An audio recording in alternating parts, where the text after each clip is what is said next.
Hello guys, bertemu lagi dalam channel saya Ozai BLE.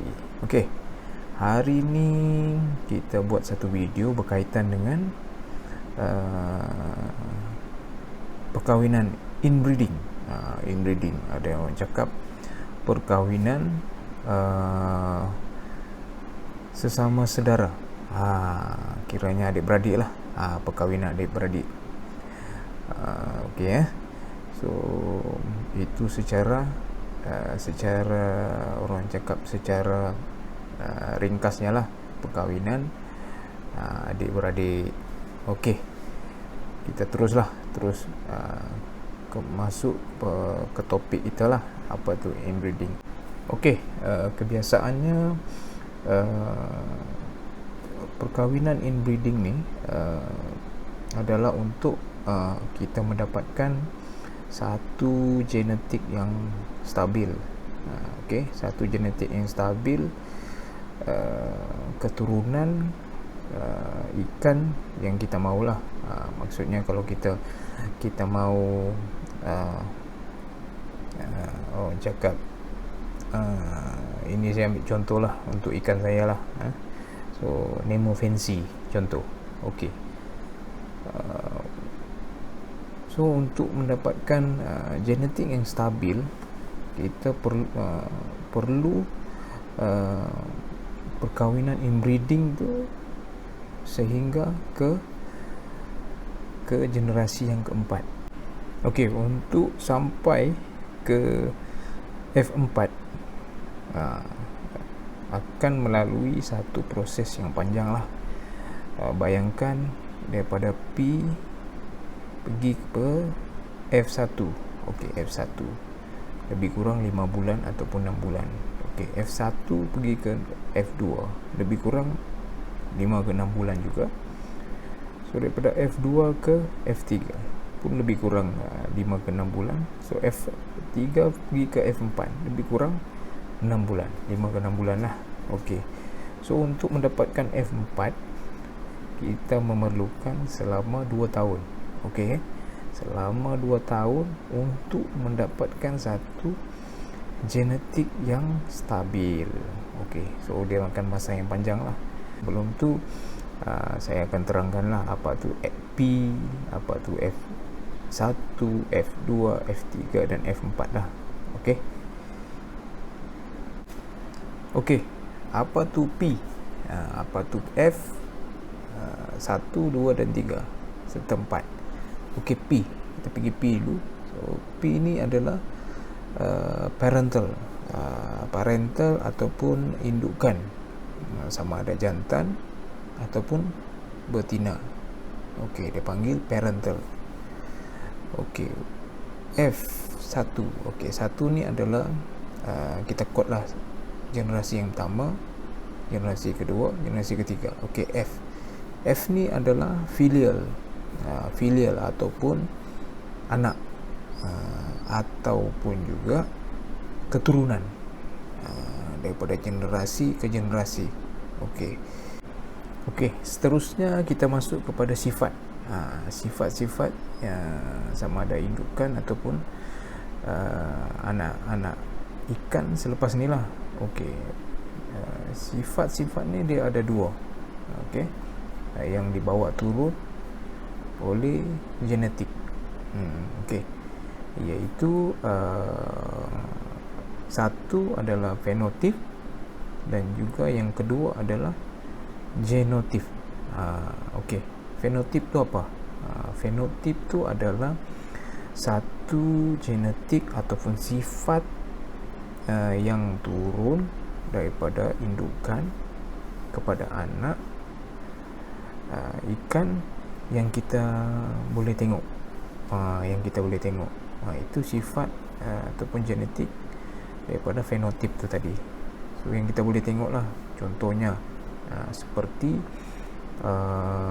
warna kita boleh tengok kan. Okey, sifat-sifat lain dia seperti dia punya fin. Dia punya fin tu ada pada dorsal, caudal dan juga anal. So itu adalah genetik yang menurun yang kita boleh tengok. Itu dipanggil fenotip. Okey, untuk genotip ni adalah satu genetik ataupun sifat yang menurun yang kita tidak akan nampak. Itu sifat-sifat dalaman. Maksudnya sifat-sifat dalaman ikan tersebut yang perlu dilatih untuk kita mendapatkan sifat-sifat tu. Contohnya seperti dia punya sifat, macam mana bila dia punya performance dia, macam mana, sama ada dia tu agresif ataupun tidak. So sifat-sifat itu kita takkan tengok, tetapi kita perlu latih untuk mendapatkannya. Itu dipanggil genotip. 15 minutes later. Okey, secara ringkasnya, untuk mendapatkan F4, kita kena bermula daripada P. P. Ini secara ringkas, saya ringkaskan. P ini adalah parental. Kita kawinkan, kita akan dapat F1. Untuk mendapatkan F2, kita kena kawinkan F1 ni tadi, jantan dan betina, untuk mendapatkan F2. So untuk mendapatkan F3, kita kawinkan lagi hasil daripada F2 tadi, jantan dan betina, untuk mendapatkan F3. Untuk mendapatkan F4, kita kena cari atau indukan yang terbaik di F3, iaitu jantan dan betina, untuk mendapatkan F4. Macam itulah dia punya proses. Tapi proses ni akan panjang lah. Apa-apa pun teknik perkahwinan, inbreeding ni adalah satu teknik yang akan mengambil masa yang panjang sekiranya kita mahu hasilnya sehingga kepada F4, sehingga kita nak dapat genetik yang stabil. Jadi sekiranya ini pandangan, kalau sekiranya kita nak kita mahu satu orang cakap hasil yang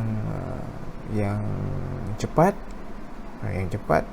biasanya kita akan belilah daripada breeder-breeder yang dah mengeluarkan keturunan ataupun anakan yang sampai ke F4. Tetapi kita tidak boleh mengharapkan sesuatu yang murah lah. Sebab proses untuk mendapatkan F4 adalah satu proses yang panjang. Jadi untuk satu proses yang panjang, untuk kita dapat ikan yang murah, memang tak akan dapat lah. So kita ini berbalik lagi kepada mentality kita.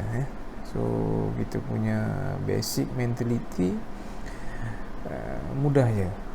Suatu yang susah untuk dihasilkan, kita terpaksa membayar suatu harga yang mahal. Maksudnya macam itulah. So tak ada yang di dalam dunia ni yang sukar tetapi murah.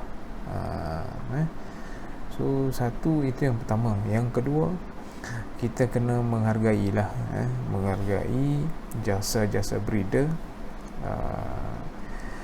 yang menghasilkan generasi keturunan sampai ke F4.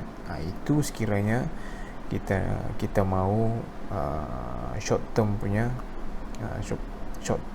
hasil lah. Tapi kalau kita ada masa untuk buat generasi inbreeding kita sendiri, so tak ada masalah lah, kita just buat lah.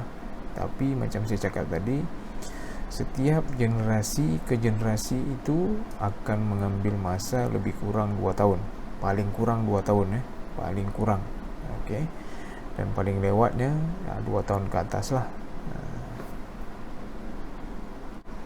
Alright, saya percaya kawan-kawan di luar sana ramai lebih arif berkaitan dengan teknik-teknik sedemikian lah, sama ada inbreeding, cross breeding, line breeding, dan back cross breeding.